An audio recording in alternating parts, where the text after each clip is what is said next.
Donc il est 11h03, je vous propose d'attaquer ce webinaire. Donc bonjour à tous, je suis Guillaume Micjondé, chargé de mission au sein du syndicat mixte La Fibre 64. Donc je vous souhaite la bienvenue pour ce 18e rendez-vous dédié à la cybersécurité.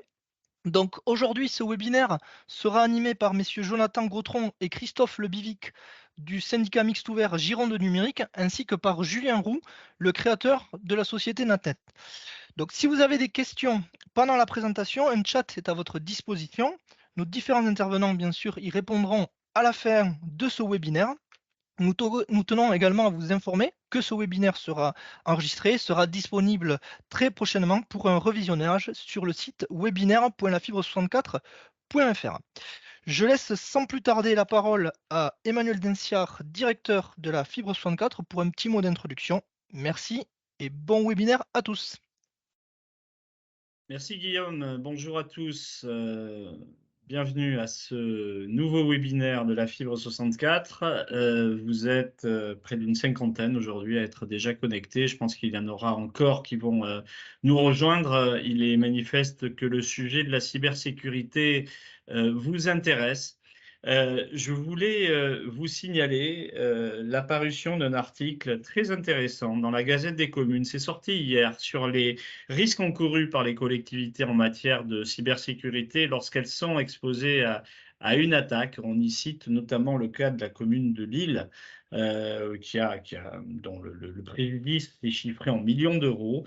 Mais on y cite aussi le cas de communes beaucoup plus modestes et proches de chez nous. Il y a notamment celle de Morsinx, où il est clair que cette attaque va pénaliser l'action publique parce que réparer un système d'information, c'est autant d'argent de moins mobilisé sur le développement de nouveaux services ou de projets d'investissement pour une commune.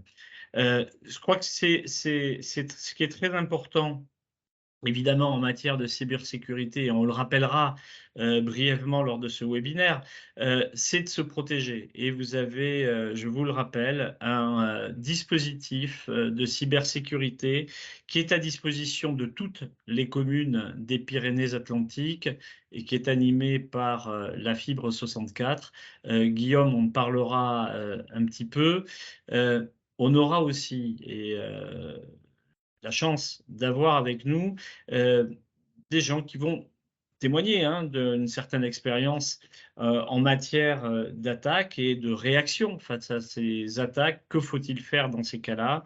On accueillera Julien, Christophe, Jonathan. Je les remercie de leur participation et je pense que c'est encore une fois un webinaire où nous devons privilégier l'interactivité avec les participants à ce webinaire. N'hésitez donc pas à poser vos questions via le chat, comme Guillaume l'indiquait précédemment.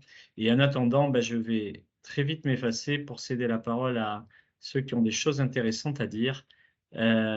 Guillaume, je te rends la main.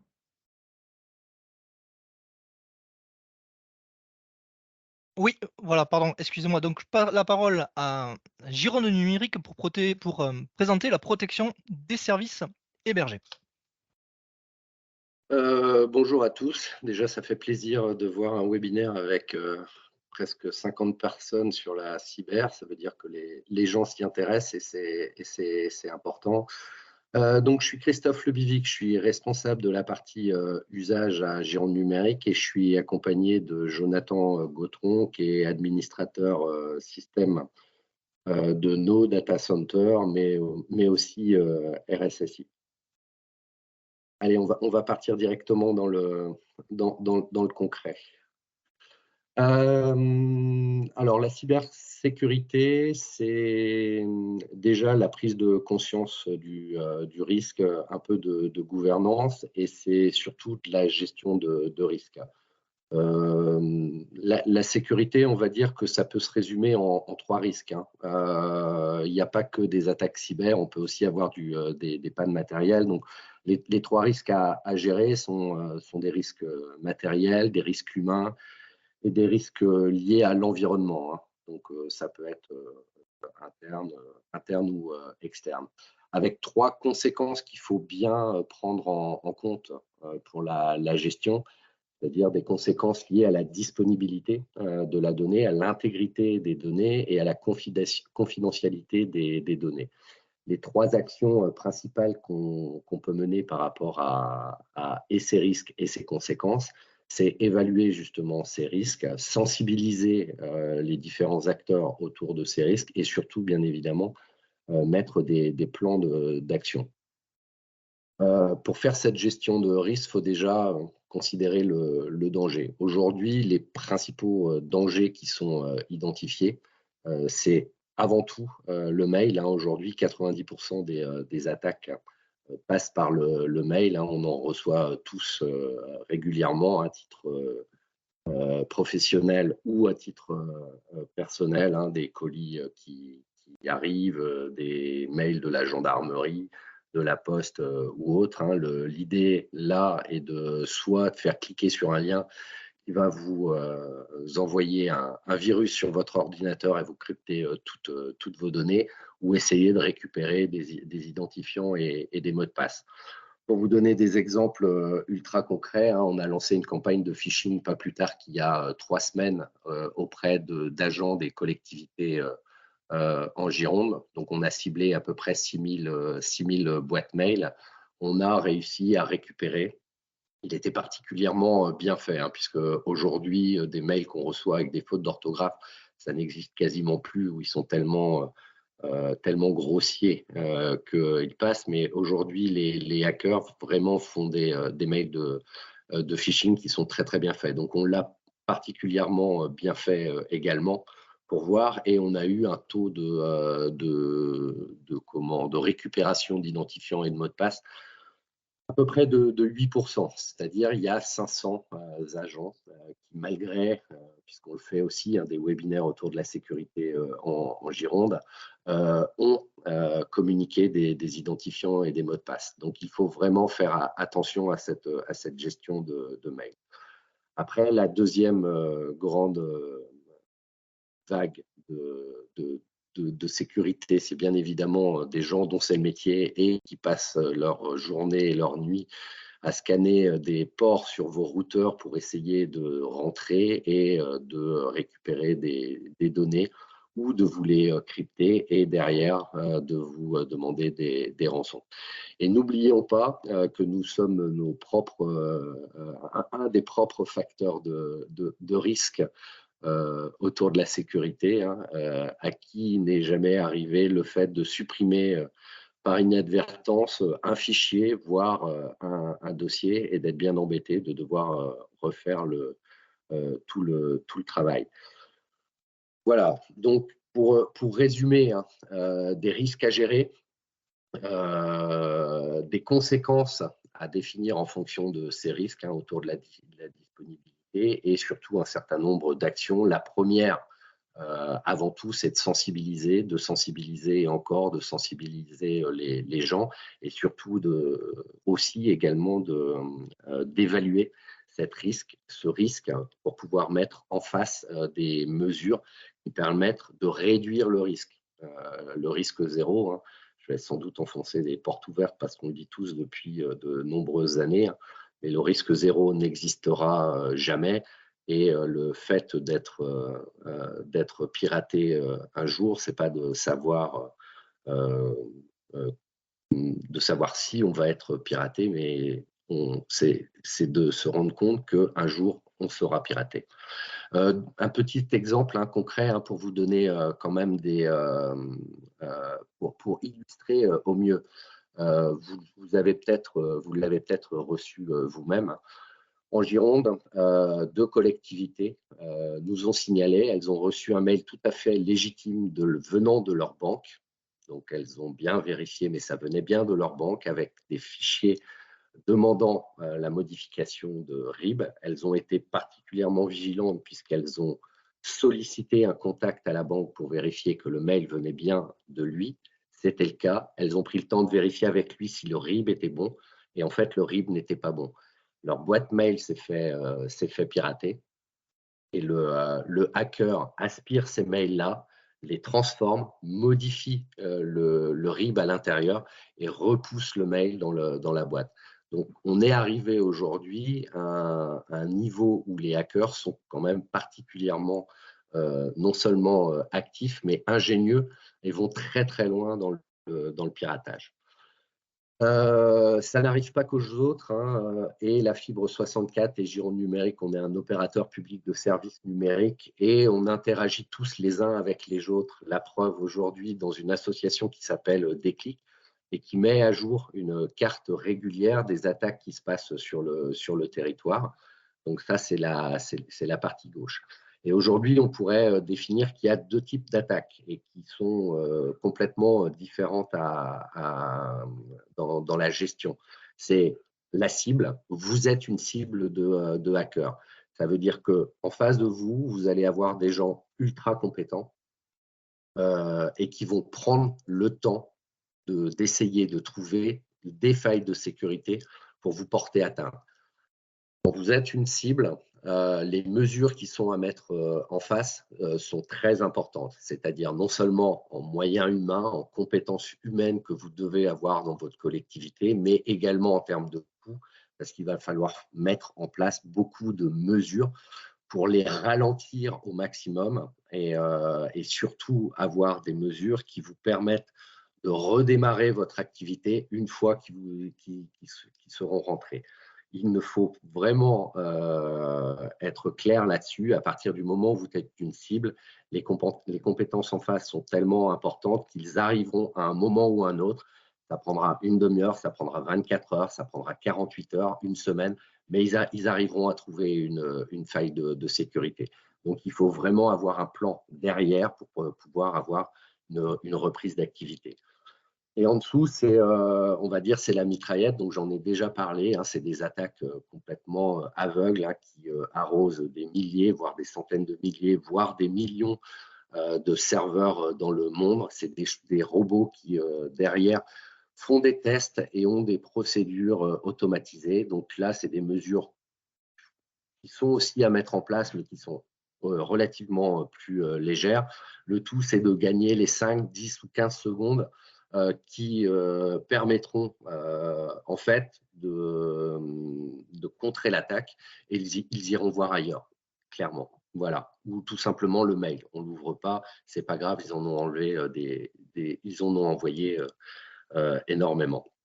Voilà, donc il y a vraiment deux types d'attaques. Site internet et hébergement, puisqu'on va faire un petit focus. Donc, Gironde Numérique est un hébergeur public. Il y a maintenant 12 ans, quand on a lancé le projet de mutualisation de services à destination des collectivités locales, on a fait le choix d'avoir nos propres data centers. Donc, on a mutualisé avec le conseil départemental pour la partie salle blanche, puisqu'on n'avait pas les moyens de monter une salle blanche. En revanche, tous les serveurs, unités de stockage et autres sont bien du matériel Gironde Numérique géré par Gironde Numérique. Donc, il ne faut jamais oublier que le rôle de l'hébergeur, comme son nom l'indique, c'est d'héberger. Et donc, vous avez plusieurs types de contrats qui vous sont proposés. De l'hébergement sec, où l'hébergeur ne fait rien d'autre que vous proposer une machine sur laquelle vous allez héberger de la donnée.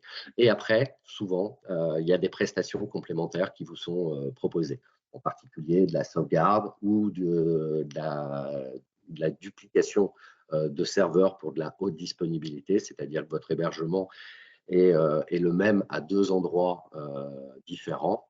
Donc, un des points essentiels est de bien lire les contrats ou dans votre cahier des charges, de bien spécifier le niveau de service que vous souhaitez. Et bien évidemment, derrière tout niveau de service, plus vous allez demander un niveau de service élevé, plus le coût est important. Et là, on revient à la première diapositive, c'est-à-dire que c'est à vous de déterminer en termes de disponibilité de service, si c'est quelque chose où vous voulez de la haute disponibilité ou si vous entendez le fait que vous pouvez avoir un service qui ne va plus être actif pendant 1 heure, 4 heures, 8 heures. C'est à vous de déterminer en fait ce niveau de disponibilité que vous souhaitez. Et de la même manière sur l'intégrité des données.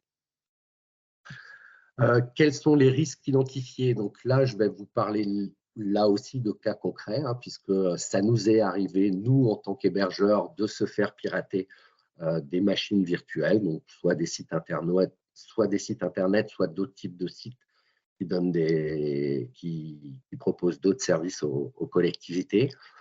Une attaque identifiée en mot de passe, le hacker arrive à rentrer dans votre machine virtuelle.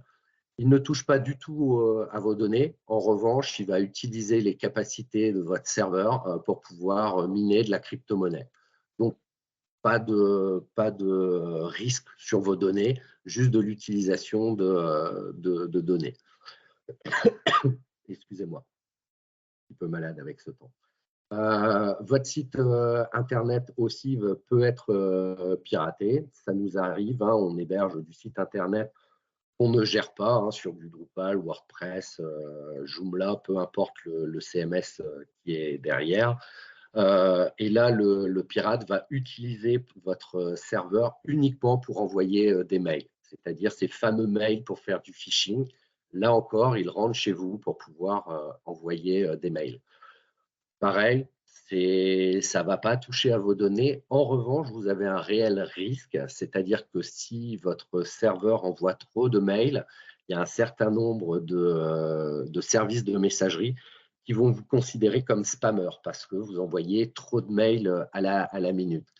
Et derrière, en termes d'impact pour vous, c'est qu'à chaque fois que vous allez essayer de communiquer avec des administrés ou des tiers, tous vos mails vont tomber dans les spams de vos destinataires. Donc, vous voyez que là, ça peut avoir une répercussion, c'est-à-dire que ça va couper votre possibilité de communiquer avec l'extérieur ou ça va complexifier votre communication. Troisième possibilité, là, vous avez quelqu'un qui va pirater votre site internet pour pouvoir, et là, qui va vraiment travailler sur l'intégrité de vos données, c'est-à-dire il va publier des pages internet avec des contenus illicites.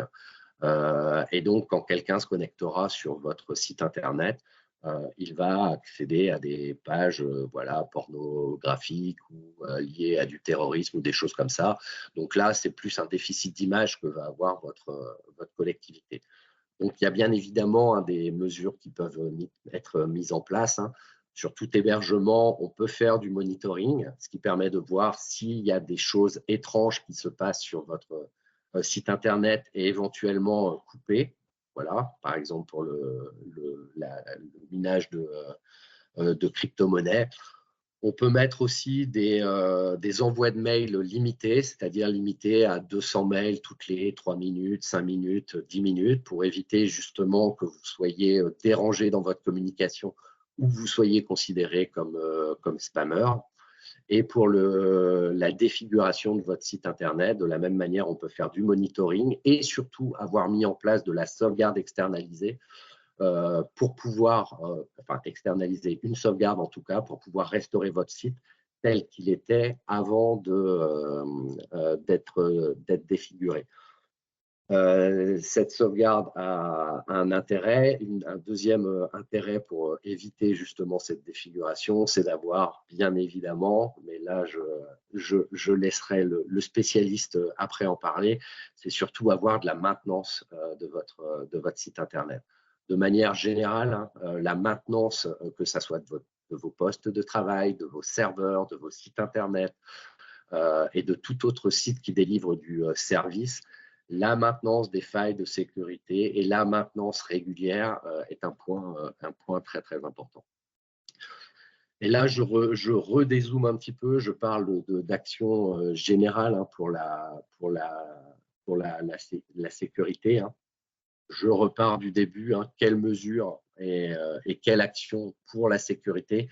Ça dépend clairement de votre analyse et de votre gestion de risque sur le souhait de vouloir avoir de la haute disponibilité et de bien déterminer les failles qui sont là. Pour faire simple, hein, les mesures, il faut ce qu'on peut appeler une gouvernance ou avoir des compétences, donc compétences qui sont soit en interne, soit en externe, et c'est lié à la maintenance et à cette faculté de pouvoir gérer ce risque. Le point principal, essentiel, indispensable, ça fait maintenant 12 ans que je répète la même chose, c'est avoir une sauvegarde en dehors de votre réseau, une copie de vos données.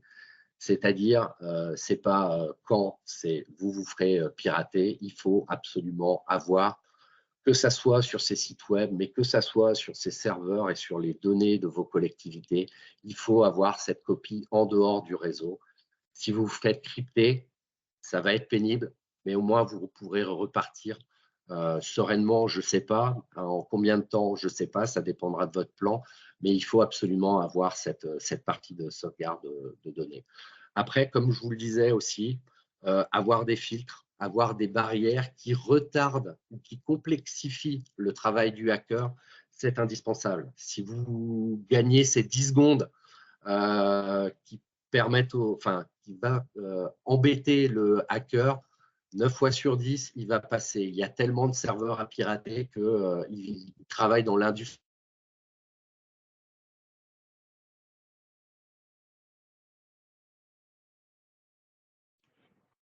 Il avait prévenu qu'il avait une connexion capricieuse due à l'orage, donc je vais finir sur ce qu'il disait. Donc il en était aux filtres et aux barrières, effectivement, mettre en place des barrières pour retarder, on va dire désintéresser l'attaquant. C'est-à-dire que dès qu'il va voir que vous avez certaines choses de bloquées, il va passer à un autre serveur et il va vous laisser tranquille. Donc voilà, ça c'était pour les filtres et les barrières. Ensuite, dernier point, pour moi, c'est le point le plus important. Donc, moi, je suis informaticien, mais je vous dis aussi que le plus important, c'est de former, de sensibiliser, comme on est en train de le faire au travers de ce webinaire. Voilà, que chacun, tout un chacun soit conscient des risques qui pèsent sur nos actions. Je pense à l'ouverture d'un mail, ouverture d'une pièce jointe, ouverture d'un lien.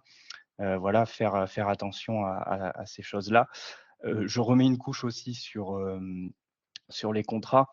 Il faut être sensibilisé sur ce point, c'est la lecture de vos contrats. Sachez où ils sont déjà et sachez ce qu'ils contiennent en termes de sécurité. Est-ce qu'il y a une sauvegarde sur votre hébergement?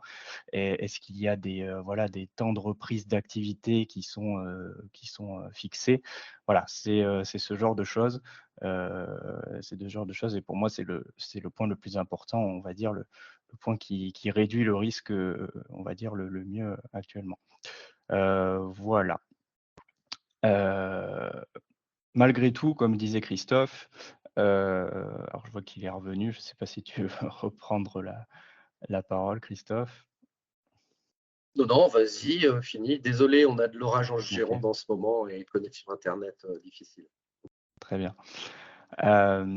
Donc, si on part du principe que la question, c'est pas si on se fait pirater, mais quand on se fait pirater, il faut être prêt.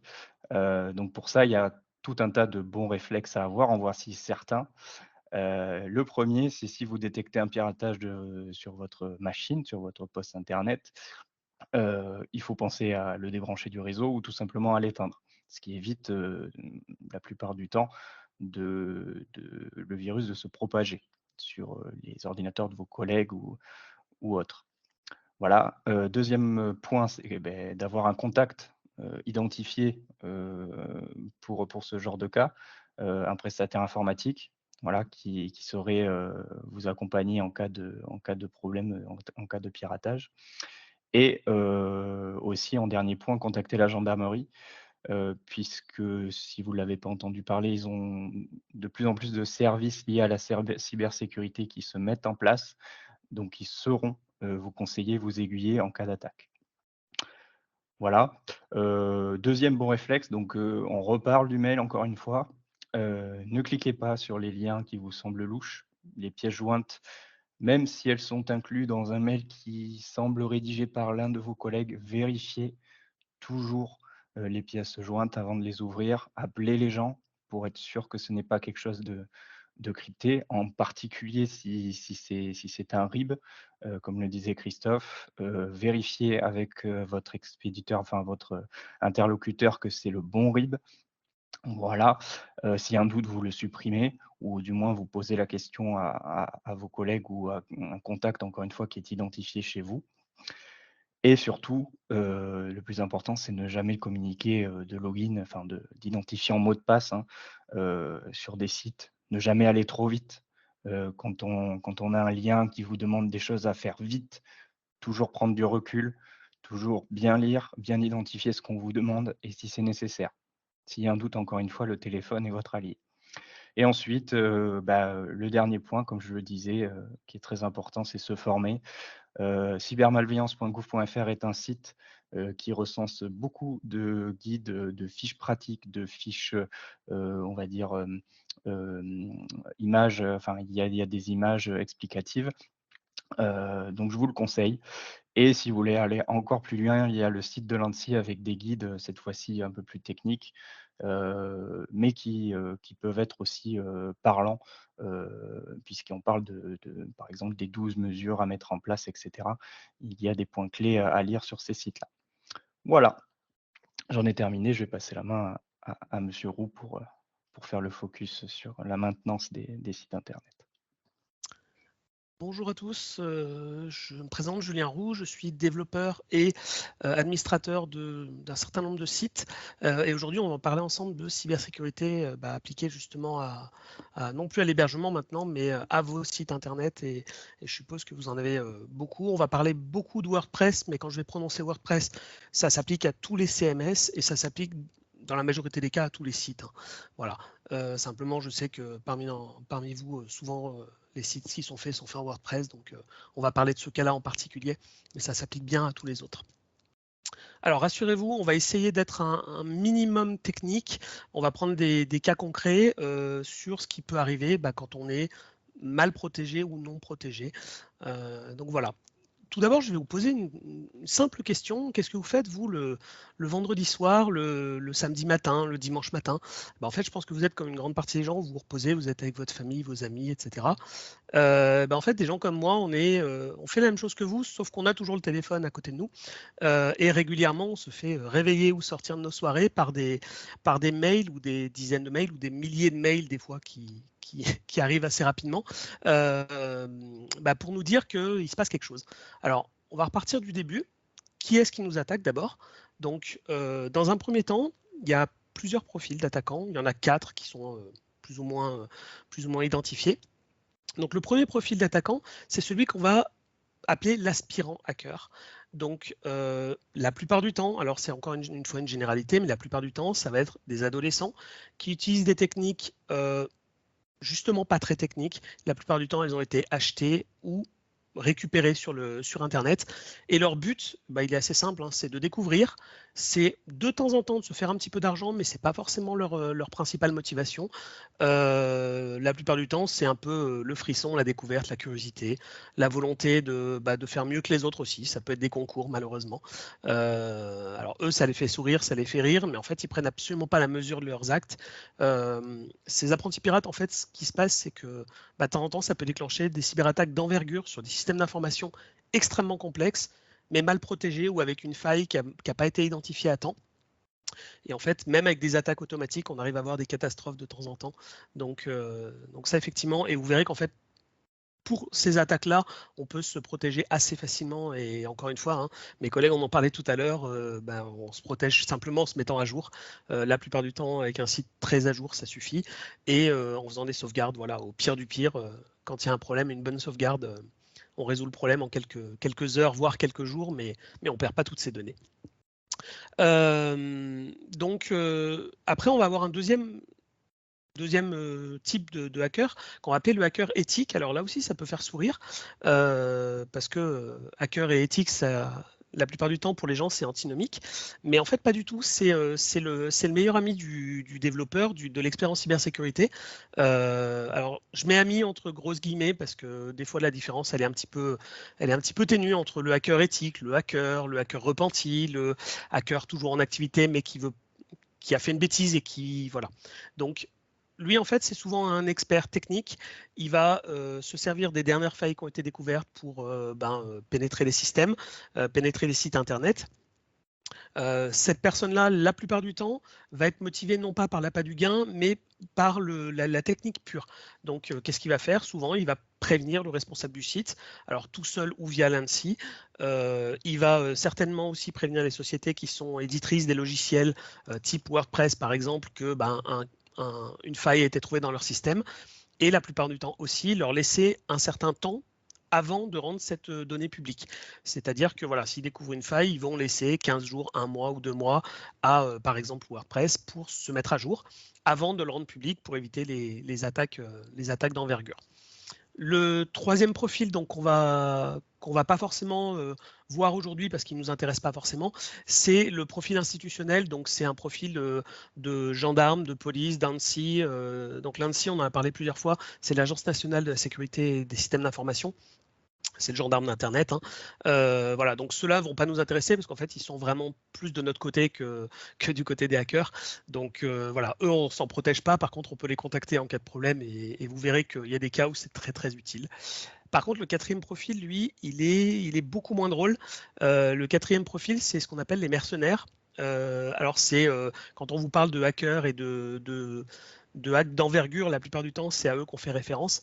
Donc eux, ils ont des convictions qui sont tout autres. C'est pas pour apprendre, c'est pas pour le bien fondé de la technologie. Eux, leurs convictions, c'est religieux, c'est politique, c'est l'argent. C'est voilà, ils s'encombrent pas de la loi, ils s'encombrent pas de l'éthique. Ils peuvent travailler soit pour eux, soit pour des tiers. Alors un mercenaire, hein, dans sa définition, il travaille pour un tiers, mais il peut aussi travailler pour son propre compte et se donner comme but d'attaquer tel ou tel système. Voilà, donc lui, concrètement, ce que vous disiez mes collègues tout à l'heure, c'est qu'effectivement, autant on va pouvoir se protéger facilement de la plupart des hackers, du aspirant hacker, etc., parce qu'ils vont utiliser des attaques automatiques, autant le mercenaire, lui, il va vous cibler pour une raison ou pour une autre, hein, pour l'argent, pour la politique, pour la religion ou quoi que ce soit. Il va vous cibler et à partir du moment où vous vous a ciblé, là, les mesures vont être beaucoup plus compliquées et c'est là où vous allez avoir besoin de partenaires qui vont être d'un autre niveau. Maintenant, on va s'occuper un petit peu de la cible. Donc la cible, qui ça va être? Alors là, j'ai repris des chiffres de 2021. Donc ce n'est pas les tout derniers, mais ça a très très peu changé à ce niveau-là. Là, on parle de cyberattaque par CryptoLocker. Donc CryptoLocker, c'est ce que vous disiez tout à l'heure, Christophe. C'est un virus, entre guillemets, qui va pénétrer votre système, qui va chiffrer vos fichiers. C'est-à-dire que vos fichiers seront toujours présents, seront toujours intacts, mais ne seront plus accessibles. Ils seront chiffrés par un mot de passe et évidemment qu'on ne pourra pas décrypter. La seule façon de les décrypter, ça va être de payer une rançon. Et encore, la plupart du temps, même le paiement de la rançon ne suffira pas. Voilà, vos données seront quasi perdues à ce moment-là. Donc, qui est ciblé par ces attaques-là, qui sont quand même des attaques un petit peu plus complexes que des attaques automatiques? On va avoir les PME, les TPE, et pourquoi on va avoir à plus de la moitié ces personnes-là, c'est qu'en fait, c'est souvent les PME, les TPE, des sociétés qui ont peu de budget à mettre dans l'informatique. Donc, tout le budget qu'ils vont mettre dans l'informatique va être dans la technologie pure et pas dans la sécurisation ou dans le backup de ces technologies. Et c'est souvent ce qui pose problème, c'est qu'en fait, on va s'équiper de baies de stockage, on va s'équiper de sites internet, on va s'occuper de serveurs internes ou externes sans les chiffrer, sans les protéger contre ces attaques. Et ça peut être problématique. On va retrouver après des établissements de santé. Alors, on en a beaucoup entendu parler quand aux États-Unis, il y a des grosses cliniques et gros hôpitaux, et même en France, on a eu quelques attaques par rançongiciel sur des établissements de santé, où là pour le coup, c'est critique, donc ils n'ont pas le choix, ils sont entre guillemets obligés de payer, malheureusement. Et ils ont peu de façons de se protéger parce que c'est le mail, hein, c'est ce qu'on vous disait. Alors, on vous a parlé beaucoup du mail jusqu'à maintenant. Attention aussi, je vous le rappelle, je pense que beaucoup d'entre vous le savent, mais vous trouvez un jour une clé USB par terre. Elle a rarement été laissée par terre par hasard. Elle a rarement été perdue par quelqu'un. Au mieux, quand vous allez la mettre dans votre ordinateur, la personne va récupérer vos mots de passe. Au pire, ça peut détruire instantanément votre ordinateur parce que la clé USB peut se comporter en tant que batterie. Voilà, donc ça coûte une centaine d'euros sur Internet, ça s'achète très facilement. Il y a des sites spécialisés pour ça et il y a des gens mal intentionnés qui s'amusent à acheter des lots de clés USB comme ça, à les disséminer à côté de vos voitures professionnelles ou à côté des entreprises. Vous récupérez la clé, vous la mettez en disant c'est pas grave, j'ai un antivirus et votre ordinateur crame instantanément. Voilà, donc on trouve une clé USB, la seule réflexe qu'on peut avoir, le bon réflexe, on prend, on met à la poubelle et c'est terminé. Voilà, une clé USB, ça coûte rien, il n'y a pas besoin de les récupérer par terre. Vous serez donc dans les 19% la plupart du temps, donc les collectivités territoriales et les collectivités locales. Pourquoi autant de collectivités locales et territoriales sont ciblées et ont été impactées? En fait, pour les mêmes raisons, c'est-à-dire que vous êtes souvent très équipés au niveau technologique ou de plus en plus, et souvent assez mal préparés aux attaques comme ça. Donc l'intérêt d'un petit webinaire comme aujourd'hui, c'est de vous remettre le pied à l'étrier, de vous dire, voilà, c'est pas une fatalité, je peux me protéger, c'est assez facile, il suffit de s'entourer de bonnes personnes, donc interne ou externe, c'est toujours bien d'avoir quelqu'un en interne qui maîtrise un petit peu le sujet, même s'il n'est pas capable de tout faire, mais au moins pour dialoguer avec vos partenaires externes. Voilà. On va passer maintenant sur un tableau que je trouve important à vous donner. Alors, il y en a plein qui existent comme ça sur Internet, vous en trouverez plein. Celui-ci, c'est celui qui a été repris par le gouvernement français sur une publication, donc il a une certaine autorité. Il représente simplement, alors si vous pouvez lire l'anglais, hein, c'est assez facile, le nombre de caractères de votre mot de passe sur la gauche. Et en haut, ce qu'il contient, donc soit juste des nombres, soit juste des lettres en minuscules, soit des lettres en majuscules, minuscules, soit un mix de tout ça, soit un mix de tout ça, plus des symboles. Et vous voyez bien que quand on vous demande un mot de passe de 7-8 caractères, n'importe lequel de ces mots de passe, aussi complexe soit-il, en moins de 5 minutes, il est hacké. Voilà. On va passer pour un 9 caractères à 6 heures, et en fait, c'est exponentiel. Donc, où se trouve la sécurité à ce niveau-là? Elle va se trouver vers 15, 16, 17, 18 caractères, où là, on peut se dire que peu importe l'évolution de l'informatique, alors on ne parlera pas d'informatique quantique parce que ça peut changer les choses, mais peu importe l'évolution de l'informatique dans les 10 prochaines années, votre mot de passe de 17 ou 18 caractères, il n'est pas piratable, il n'est pas hackable. Voilà, dans des délais raisonnables. Alors, comment faire pour ça? Il n'y a pas 36 solutions, il n'y en a qu'une, c'est d'utiliser ce qu'on appelle un gestionnaire de mots de passe. Donc, vous en avez certainement entendu parler, c'est des petits logiciels que vous installez. Il y en a plein qui existent, il y en a qui vous sont fournis souvent avec vos antivirus. Je ne sais pas, Guillaume vous dira tout à l'heure si dans la solution de cybersécurité, il y en a ou pas. Je ne suis pas sûr, mais il faudrait qu'on se renseigne à ce niveau-là. Oui, oui. Il y a la solution Upside On, ouais. Tout à fait. Exactement, voilà.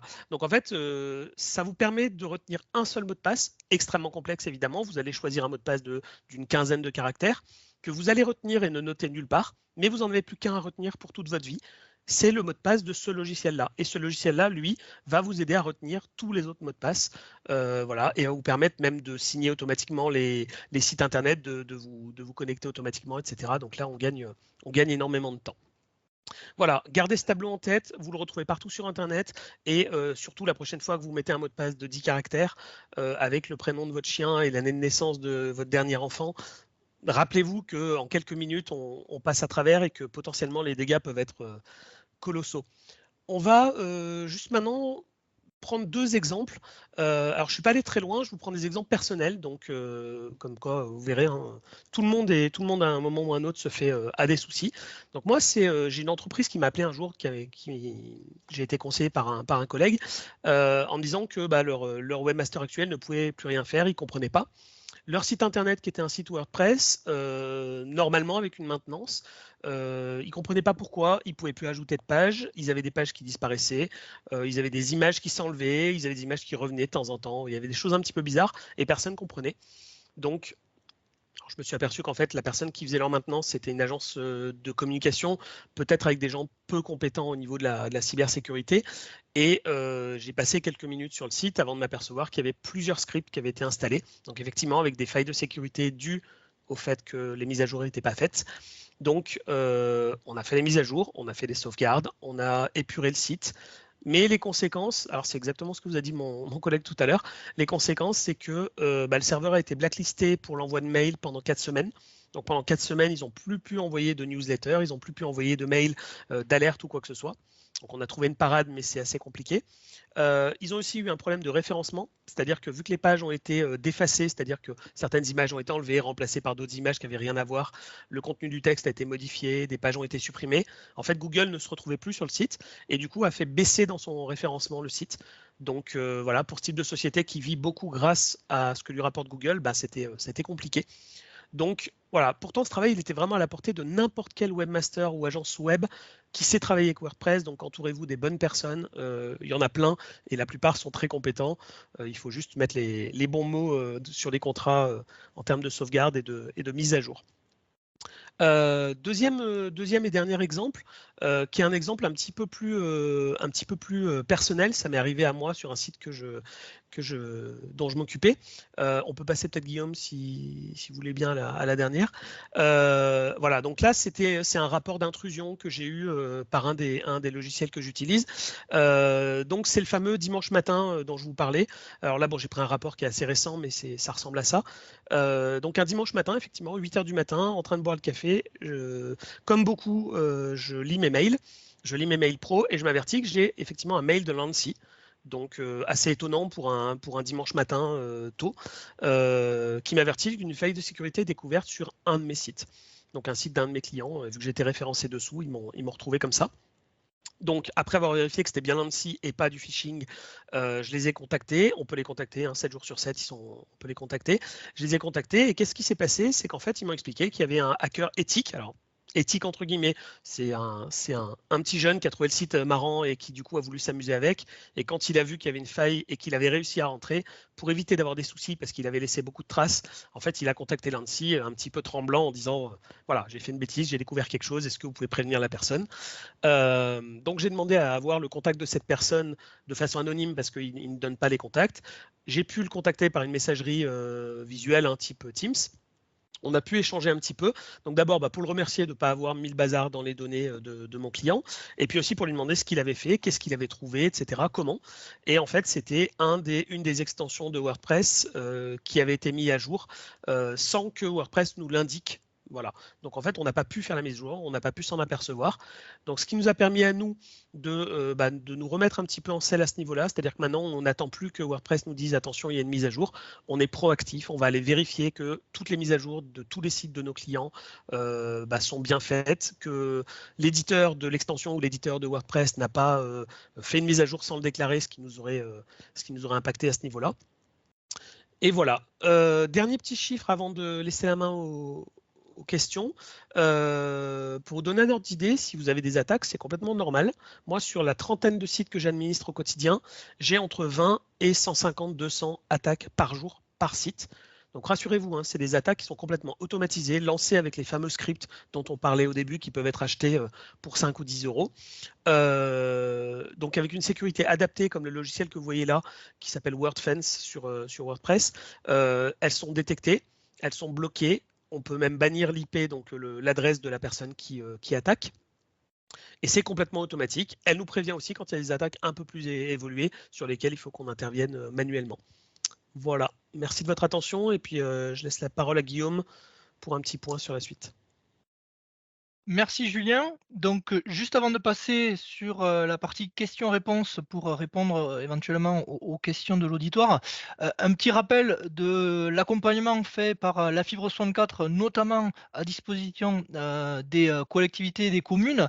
Le bouclier cyber 64, donc comme le disait Julien, l'importance des solutions au niveau de son poste de travail, donc même si on a vu l'hébergement et les sites internet au niveau de la sécurisation, sécuriser son poste de travail au niveau des collectivités, par l'intermédiaire du bouclier Cyber 64, c'est 4 solutions financées gratuitement pour votre collectivité, dans lequel on va retrouver notamment justement le gestionnaire de mots de passe dont évoquait Julien, l'importance de pouvoir se protéger. Donc j'invite toutes les collectivités qui ne sont pas encore inscrites sur le site boucliercyber.fibre64.fr de le faire pour qu'on puisse reprendre le contact auprès d'elles pour pouvoir leur mettre en place des solutions techniques de cybersécurité. Donc maintenant, on va passer aux questions-réponses. Donc je vais arrêter le partage et je vais revenir donc sur le plein écran. Hop. Est-ce que Francisco, tu aurais des questions qui ont été posées au niveau du chat? Pour l'instant, bonjour à toutes, bonjour à tous. Alors pour l'instant, il n'y en a pas, mais ça va les faire venir, je suis sûr. Voilà, n'hésitez pas à poser des questions. En tout cas, moi je voulais remercier les intervenants. Il y a eu plein de choses de dites et je pense que la question que je vais poser va être de la redite de choses qui ont déjà été évoquées. mais ça permettra de refaire peut-être une synthèse de quelques éléments essentiels. Et on a aussi des participants qui nous ont rejoints peut-être un petit peu en retard. Alors, moi, je suis une collectivité, j'ai un site internet qui a été fait il y a 3-4 ans, sur lequel il y a peut-être une maintenance avec un prestataire ou pas. Le site, il est hébergé, des fois, je ne sais pas trop où, chez un hébergeur national ou un hébergeur local. Donc, soit je suis dans ce contexte-là d'un existant, ou alors j'ai un nouveau projet, un projet de refonte de site, de création de nouveaux sites. En gros, la question que je vous pose, Christophe, Julien et Jonathan, c'est soit au niveau de l'hébergement et aussi au niveau du développement, peut-être nous dire ou nous redire quels sont les éléments les plus importants en termes peut-être de cahier des charges, de contrat ou de bonnes pratiques. Bon, vous allez certainement le redire, mais autour des sauvegardes, des mises à jour, en tout cas, voilà. Quels sont les éléments les plus importants, soit si je pars sur un nouveau projet ou même sur un existant pour assez vite me mettre au mieux sur les risques les plus importants. Donc, qui veut prendre la parole, Julien? Christophe, je ne sais pas, peut-être commencer par Christophe ou Jonathan, commencer par l'hébergement, on redescend sur le site après, si ça vous va. Oui, on peut. L'hébergement, hein, c'est simple, hein, c'est bien lire le contrat pour ceux qui en ont. Vérifier qu'il y a bien une sauvegarde, la fréquence de la sauvegarde, la durée de rétention des sauvegardes.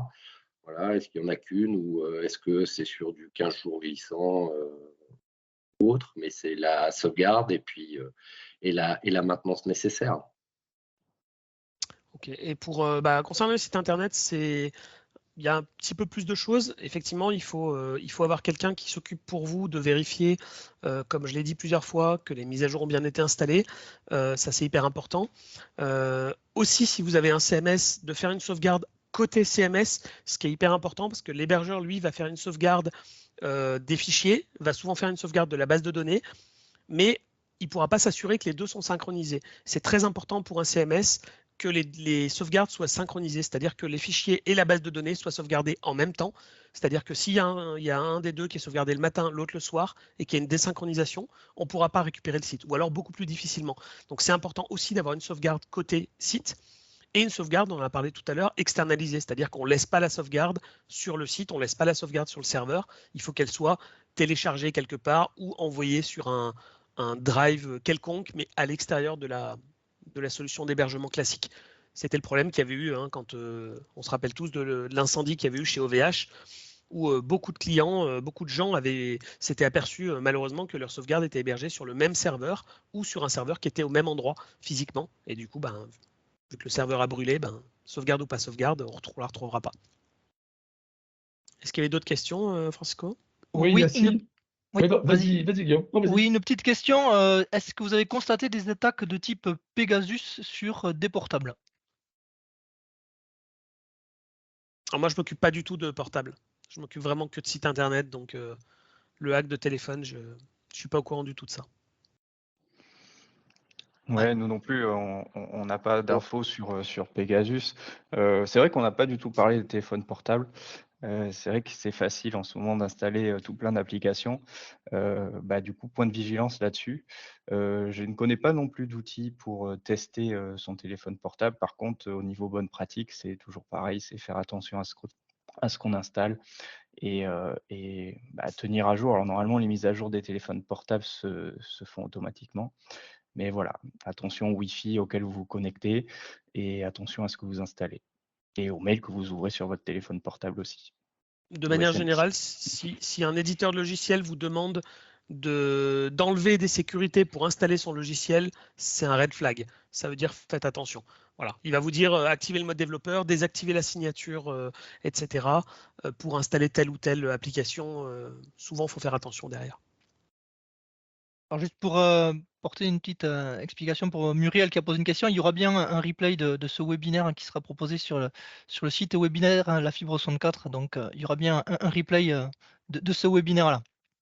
Peut-être également des informations concernant quand vous parliez d'attaque en masse, donc vous voyez, vous avez fait l'analogie avec une mitraillette.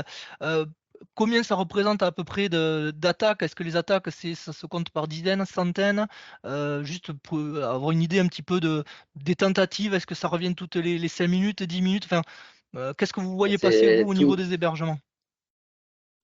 Par jour, c'est des milliers, hein, voire des dizaines de milliers, voire des centaines de milliers de tentatives. J'ai juste un chiffre en tête, une commune en Gironde de 5000 habitants regarde les attaques sur les ports de son routeur et il y en a entre 6 et 7 000 par jour, c'est-à-dire qu'il y a des attaquants qui scannent alors, les ports, votre routeur, c'est votre box Internet. Je ne connais pas le profil des gens, hein, mais donc pour les plus petites collectivités, hein, c'est votre box Orange, SFR, Bouygues, Free, je les ai tous cités. Pas de distorsion de concurrence, c'est parfait. Donc, pour naviguer sur Internet, on est obligé d'ouvrir ce qu'on appelle des ports. Et donc, il y a un certain nombre de ports qui sont très connus, un port 80, 5001, j'en passe, c'est des meilleurs. Et donc, les attaquants scannent ces ports-là pour voir s'ils sont ouverts. Et il y a un certain nombre de failles si les choses ne sont pas mises à jour ou s'il n'y a pas des barrières derrière qui vont permettre à des gens externes de rentrer chez vous. Voilà. Et donc, commune de 5000 habitants, entre 6 et 7000 scans de ports par jour. Voilà. D'accord. Donc en fait, ce qu'on se rend compte, c'est que c'est pas parce qu'on ne voit pas l'attaque, parce qu'elle touche le poste de travail, que on n'est pas en permanence bombardé d'attaques, d'analyses de ports, comme vous dites, hein. C'est tous les jours, c'est du quotidien, quoi. On a aussi. Et puis, quand il y a une attaque, il faut savoir que l'attaquant n'attaque pas forcément au moment où il fait son action. Il y a 1 mois et demi de ça, il y a une communauté de communes en Gironde qui s'est fait crypter 40 000 fichiers. Et en fait, l'attaquant avait réussi à déposer un fichier, mais le script, le petit fichier qui va crypter derrière, avait été déposé 2 mois préalablement. Donc, il est rentré, il a déposé ses choses et il est revenu 2 mois après pour faire ses affaires. Ouais, le but étant de laisser passer du temps pour pas qu'on puisse le retrouver. C'est-à-dire qu'entre le moment où il a déposé son fichier et le moment où il s'est activé, certainement d'ailleurs automatiquement, il a dû s'activer, il s'est passé 2 mois et c'est peut-être la période pendant laquelle on garde les logs d'intrusion et de choses comme ça, et du coup, il espérait peut-être pas être retrouvé grâce à ça. Du côté des sites internet, c'est pareil, hein. On a, moi, pas plus tard que ce matin, j'ai eu, je les ai encore sous les yeux, une 50aine de tentatives d'intrusion sur un des sites de mes clients. Là, c'est typiquement des gens qui essayent par brute force, donc qui essayent des combinaisons identifiant mot de passe. Donc c'est pareil, hein, vos sites internet, ne les sécurisez jamais avec un identifiant admin, par exemple. Le fameux admin, c'est lui qui va être attaqué en premier. Alors c'est tout bête, mais vous changez admin, vous mettez votre nom à vous mettez un administrateur avec une série de chiffres derrière aléatoires, et vous bloquez déjà, allez, on va dire la moitié des attaques sur les CMS. Elles sont déjà bloquées grâce à ça. Donc le but, pour résumer un petit peu, c'est d'essayer de dissuader les attaquants, surtout ces attaques un petit peu massives et automatiques, pour qu'ils passent leur chemin, qu'ils aillent ailleurs pour essayer de rentrer autre part que sur son propre site ou son propre hébergement, quoi. Absolument, c'est exactement la même chose que chez vous. Si vous habitez dans un immeuble avec 4 appartements, mis à part si vous êtes ciblé par un voleur, mais le voleur prendra toujours la serrure la plus faible. Et là, c'est exactement ça. C'est-à-dire qu'il va s'attaquer à votre serrure, il va regarder que vous êtes protégé. Et ce que disait Christophe tout à l'heure, c'est ça. Il va voir que le script ne peut pas rentrer parce que vous avez telle ou telle protection. Il va passer à la suite, il va passer à un autre site. Et puis éventuellement, il reviendra avec un autre type d'attaque plus tard. Mais cette attaque-là, il ne va pas continuer à dépenser de l'énergie et de l'argent pour vous attaquer si vous êtes protégé contre cette attaque. Très bien, donc un minimum de protection, comme on a compris, sur l'hébergement et les sites internet, par la mise en place des mises à jour quotidiennes de ces logiciels. Et on peut faire une parallèle avec Upsilon, l'importance d'avoir un mot de passe différent pour chacun des comptes qu'on utilise, parce que là aussi on peut avoir un mot de passe très complexe, très sophistiqué, mais si c'est le même qu'on utilise pour tous nos comptes, le jour où on trouve le mot de passe pour un compte, concrètement l'attaquant peut rentrer partout chez nous. Oui. Donc, et puis c'est actuellement très facile parce que vous avez des sites qui vous permettent, en rentrant votre adresse mail, de trouver tous les endroits sur lesquels vous avez des comptes. Donc, parce que ça va tester, est-ce que vous avez un compte sur Netflix, sur Amazon, est-ce que vous avez un compte sur Google, est-ce que vous avez un compte sur Teams, est-ce que vous avez un compte, etc. Et si vous avez un de vos mots de passe qui leak, potentiellement, les gens vont essayer de s'attaquer à tous vos comptes avec ce mot de passe-là. Donc, vraiment, jamais le même mot de passe à deux endroits différents. Mais je rajouterais juste, les mises à jour sont vraiment essentielles à partir du moment où vous utilisez des grands standards du numérique. Alors, ce n'est pas pour les stigmatiser, loin de moi cette idée-là, mais à partir du moment où vous êtes avec du Joomla, du Drupal, du WordPress, de l'Active Directory, du Microsoft Server ou des choses comme ça, comme vous êtes une cible potentielle importante, puisque n'oublions jamais que les hackers ne sont pas tous éthiques et qui sont là pour essayer de faire des rançons derrière. Donc, ils vont attaquer forcément ces grands opérateurs autour du numérique, parce qu'ils sont une multitude et il y a beaucoup de gens qui travaillent à trouver des failles. Donc, tous ces éléments-là, d'où la nécessité de mettre à jour régulièrement et d'avoir des gens compétents en interne ou en externe pour assurer cette mise à jour et le monitoring. Voilà, et comme Francisco disait, pour faire une petite synthèse, si on veut résumer, c'est posez-vous deux ou trois questions, même pour les plus petites collectivités. C'est si on supprime toutes vos données, qu'est-ce qui se passe? Voilà. Est-ce que vous avez une solution de secours? Si ce n'est pas le cas, à un moment ou un autre, il va falloir se poser la question de qu'est-ce qu'on va mettre en place. Et ce qu'on va mettre en place, c'est une sauvegarde externalisée, d'avoir une copie de ces données pour pouvoir reprendre. Deuxième question à se poser, est-ce que j'ai des contrats et avec quel prestataire? Posons-leur deux ou trois questions. Assurez-vous une maintenance régulière? Avons-nous une sauvegarde de nos données? Et la troisième action, c'est n'oubliez jamais de sensibiliser en interne sur les risques autour de l'ouverture de mails, de ne pas télécharger n'importe quoi ou de demander. Et autre chose, c'est que pour ceux qui ont, pour les collectivités un peu plus grandes, ont des informaticiens peut-être en interne, vous pouvez aussi vous rapprocher vers les délégués ANSSI régionaux qui mettent à disposition un certain nombre d'outils, en particulier un qui s'appelle Silène, que vous pouvez installer chez vous et qui fait du scan de port. Et vous aurez comme ça un rapport automatique tous les mois des failles éventuelles ou des ports qui sont ouverts et qui ont des risques. Donc, en fonction de la taille de vos collectivités, vous avez un certain nombre d'actions pratico-pratiques ou de questions à vous poser. Et pour les plus grandes collectivités, n'hésitez pas à mettre ces dispositifs qui sont proposés par l'ANSSI et qui vont vous permettre d'avoir une espèce de cartographie. C'est pareil, il y a un outil qui scanne les Active Directory et qui donne toutes les failles et tous les problèmes.